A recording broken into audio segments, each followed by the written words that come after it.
試過未？一上到台咧，或者見一個重要人物，個腦就一片空白，成個傻仔咁樣啊！嗱，明明準備好晒所有嘅嘢啊，但個腦咧就係唔生性，恐懼、醜怪嘅念頭係咁湧出嚟，結果講嘢一嚿嚿，九唔搭八。其實你人生最重要嘅合作伙伴咧，唔係你嘅隊友，唔係你老闆，係你個腦啊！嗱，如果你識得用你個腦同你個腦合作嘅話咧，喺上台前你會識得調整心態，同自己講。我得嘅，我得嘅，甚至喺腦入面咧預演一次，咁你就唔會咁騰雞噶啦，反而好鬆容咁搞掂件事添。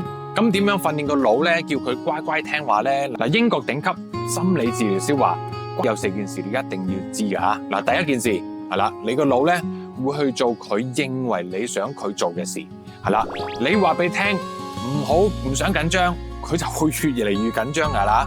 嗱，呢樣嘢咧，應該同自己講，我要放鬆，我要淡定，咁佢就會跟住你嘅步驟去放鬆噶啦。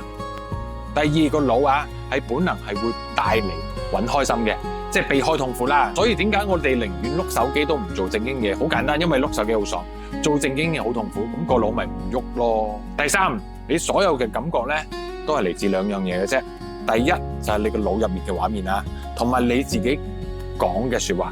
如果你腦入面係失敗嘅畫面咧，你就會覺得好驚。調翻轉頭，如果你腦裏面咧係啲好成功嘅畫面，你就會充滿力量噶啦。第四，你個腦其實好懶嘅，佢中意諗一啲熟悉嘅嘢，唔中意諗啲新嘅嘢、辛苦嘅嘢。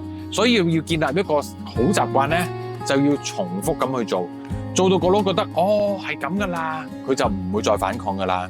嗱，記住呢4條規則，你就可以掌控你個腦。而唔係俾佢冇翻轉頭啊！嗱，今日開始試下做你個腦嘅主人翁啦〜